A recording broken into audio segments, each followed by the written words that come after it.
Hi, I'm Rob Yagno. Over the last 2 years, I invented a new set of abstractions and tools to tell stories with data. For the first time, I'm going to share these concepts here, and honestly, I'd like to know what you think. Everything I'll describe here today is something you can already play with right now. Just go to vizpipe.com. So feel free to hop into that playground at any time. Just do be warned that the site is currently only designed for desktop use. So to get started, let me tell a little bit about myself and offer a disclaimer. So I have a PhD from MIT. I've built and run a game studio for 8 years. I've been an engineer at Google in the past. I'm currently an engineering manager at Meta, although the work that I'm describing today is not affiliated with my Meta job. This is my night and weekend project for the last couple of years. During the pandemic, I made some interactive data visualizations to help make sense of COVID data, but each one of those took 20 to 40 hours of work at least, plus a lot of specialized custom code. Basically, it was not easy, and it got me thinking, there's just got to be a better way to interact with data. So let's talk a little bit about how we interact with data now. A big part of the reason I make these visualizations to begin with is that in many cases the best answer to a question is just a data visualization. And Google, honestly, is not that great for that. Maybe a visualization exists, but maybe there's a good chance that it's embedded in an academic paper, or out of date, or just isn't quite what you're looking for. Wolfram Alpha is an interesting step in the right direction, but it rarely gives the data that I'm looking for, particularly when I'm trying to merge data from two different data sets. This project is also a reaction to disinformation in the current moment. AI is getting to the point where it can confidently give us wrong answers that are completely unauditable.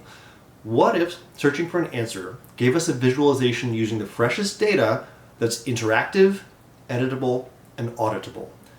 It's time to evolve our relationship with data. So to start, let's talk a little bit about the tools that are available to us right now for processing data. The two common ones, spreadsheets and databases. Spreadsheets are great, they're fantastic for data entry. I use them for almost any data set that I look at when I first import them, but a couple problems. One, joining data from different data sources takes a lot of steps and is hard to get right.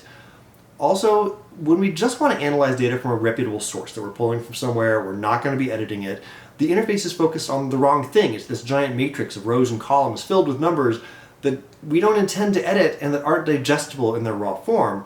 We really just want to think of this as a single unit, the data set. So databases help us do that. They're great tools. We can use things like SQL to join things together, but those SQL commands are a little tricky to master. Very powerful, but databases are also just one part of that journey and generally don't help us with the data visualization. We need something else to build that. Because I've worked in the game industry for a long time, it got me thinking about some of the common tools and abstractions that we use over there. So oftentimes in both game engines and video editors, we have modules that perform some function and we visually connect those modules together with wires. And it got me thinking, what if a join data between two data sources just looked like this? Now this is a naively simple idea, and there are tons of little details to figure out along the way to make this abstraction a functional one. And I spent a lot of sleepless nights thinking about this concept, and I coded my way into a lot of dead ends, but I finally arrived at an abstraction 2 years later that feels simultaneously simple but really powerful. To understand how the abstraction works, I'm going to dive directly into a demo. I'll start by using Vizpipe to make interactive data visualization. Then I'll repeat those steps more slowly, explaining each key concept along the way in more detail.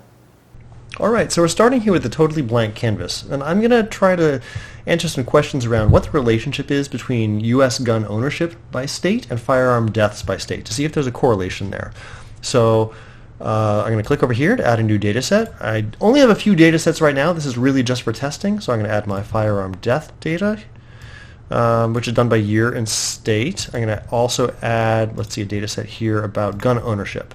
All right, add that to graph. So we've got a couple data sets here. You can click on the data sets in here to show the details about them over here in the inspector. You can also click on these pins. Everything that you click on here will give you some information. Now right now, the data around U.S. firearm deaths is indexed by both year and state, as you can see over here in the inspector. But we're really kind of interested in just slicing this by, like, we kind of want to forget about the year and just sort of have that as an option to select. So what I'm going to do is I'm going to add a input. I'm going to make it a drop down, add that to the graph. I'm going to bind that over here to the year. Now we see the year appear as this drop down box. And if we click over here into the output pins of our data, we now see that the year has kind of been removed. It's been bound to 2005, and we have just the state and the rate per 100K. All right, I'm going to now add, let's see, we want to do, let's see, I'm going to add a visualization. Let's do a bar chart, add that to the graph, pull that over here. And what I want to do is see how the rate per 100K, which is shown here on the top, per state, compares to the gun ownership rate. So I'm going to color the bars here based on the gun ownership rate. This sort isn't particularly useful for us, so what I'm going to do is come over here, click on our bar chart, and instead change the bar chart sorting to be based on the data pin. Okay, now we're starting to get somewhere. So for year 2005, we're going to call this title of this chart. This is firearm deaths. Yes, firearm deaths colored by gun ownership. I'm going to say death rate because this is done per capita, colored by gun ownership.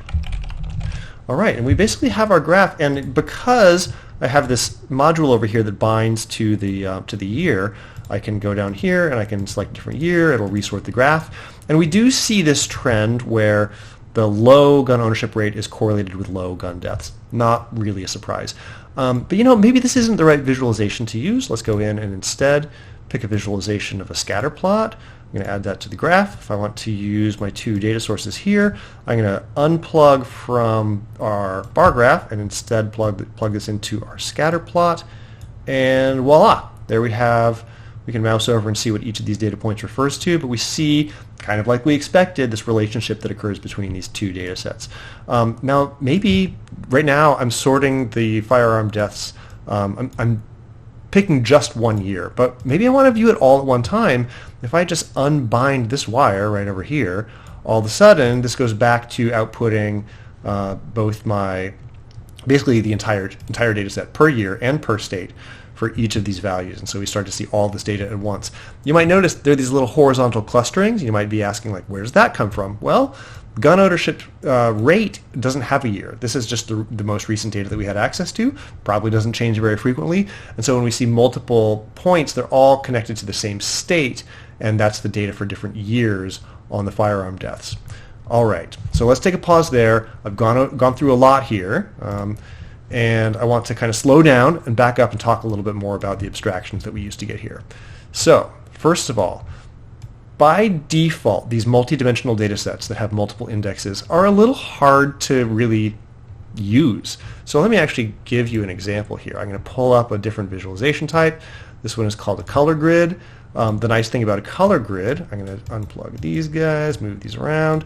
The nice thing about a color grid is that it's able to view multi-dimensional data all at once. So if I plug this in here, we see for each year, for each state, the full data that's in here. This isn't particularly useful to us. We do see that colors tend to be consistent. This is basically telling us that within a state, the firearm death rate isn't changing much from year to year, that it tends to be consistent across each state. But other than that, we really need to slice this some way in order for it to be really useful. So we've already done that. We've already shown you how to do that. And what I do, I can take these things like a drop-down box or a slider, and by connecting them to the state or year, I can slice them in different directions. Now, you might be wondering, when I do that, what happens here? So let's take a look. When we click on this module, we see the full data set over here with 2 keys, and 2 values as the output. So I'm referring to these green columns as keys and these yellow columns as values. Now, you might be asking, okay, well, what's the difference between a key and a value as I'm describing them here?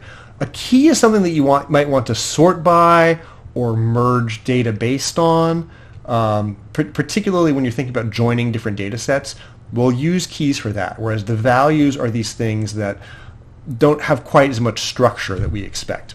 And the special green box that I'm looking at over here, this basically tells us what the keys are for any data module. And we use that because when we see data modules that have a shared key, that means that we can combine them in some way. And let me talk a little bit about what we see out of the value pins here. So while the module, you see all the keys that are unbound and the value columns, when we click on these output pins, it limits it to a single column.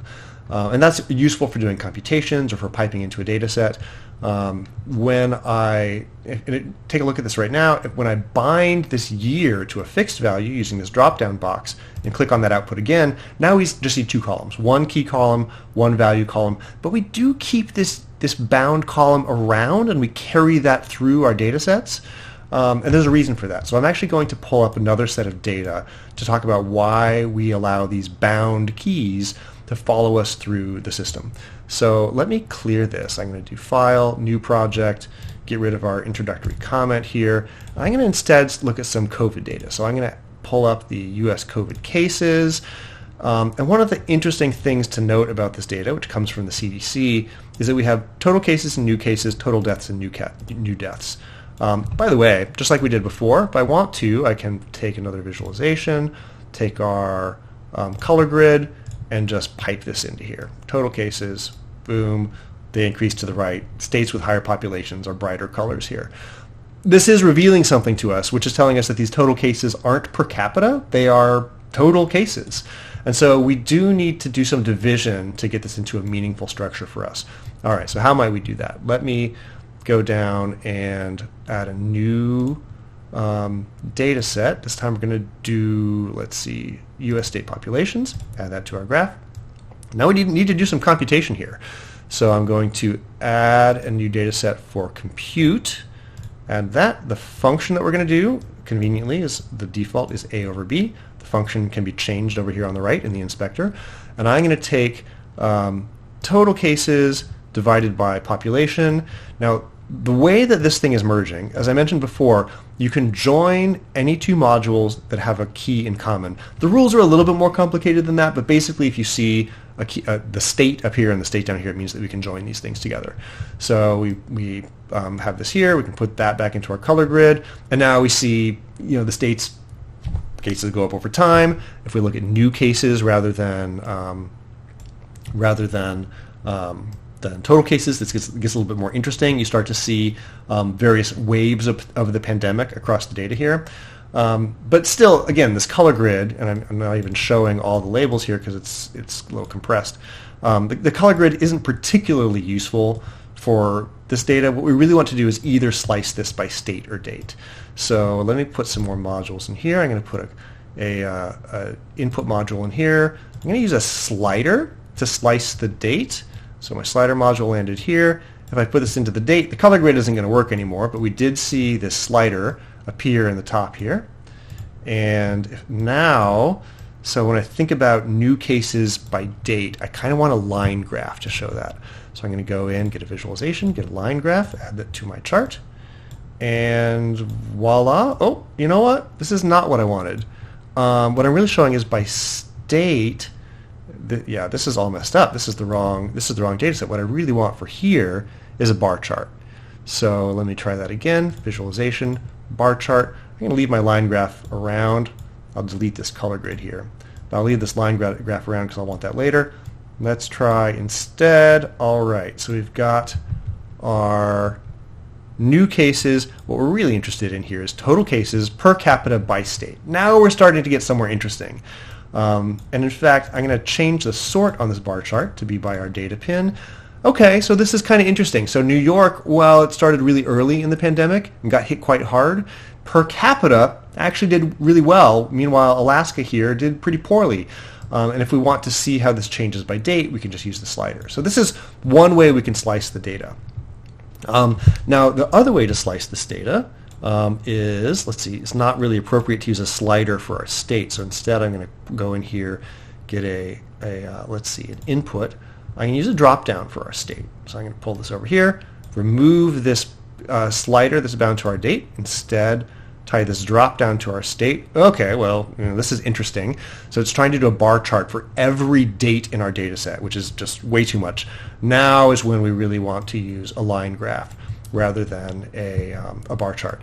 Now this is looking at total cases. What we probably are interested in is new cases here, and now we can drop through our bar chart and see what the new cases are for various states. So this is where I sort of pushed this idea to the mental stack a little while ago about why do I keep this bound column called state around. One of the things to note here is that if I were to just drop this, like when I bind my drop down to my state, just drop the state value because now this thing is just the outputs here are just indexed by date. But by keeping that state around and carrying it through our network, this module, our compute module, is able to look and see. It recognizes that it has this bound state, and so it knows how to connect the data from the COVID cases table to our state populations table down here.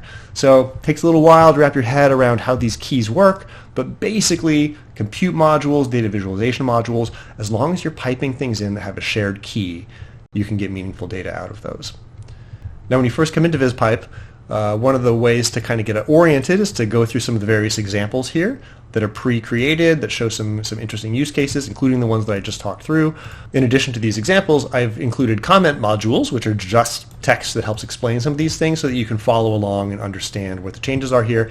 And in fact, the very first module that you'll be dropped into has some instructions on kind of just playing around with this data and seeing what kinds of stories you can uncover from it. I'd also recommend checking out a couple of these links under the About tab. In particular, the key concepts is really useful for understanding some of the various components that we're working with here. Now let's take a step back and talk a little bit about where we are on this roadmap for this journey for what Vizpipe is. Right now, we're really just on step one, which is validating the abstractions. Are they useful? Are they sufficiently flexible? Do people even understand them? Or is it kind of just me because I've been working with them for a couple years? Next step, we need a stress test. We need to onboard more data sets and build more visualization types to understand the limits of the framework, see if changes need to be made. Next up, we need to make it useful. We need to let users save and share their visualizations, let users upload their own data sets, and make visualizations mobile friendly and suitable for embedding. Finally, and this is a bold one, make it smart. I really do believe that the abstractions that I've created here are a good foundation for an AI model. What if, when you ask a question where the best answer is a data visualization, you get back a custom visualization with fresh data where you can peek under the hood and know exactly where the data came from and how the result was obtained, fully auditable. So what's your role in this journey? First step is just to try it out. Comment here, let me know what you think. What type of data sets would you like to see me import so that you can try them out?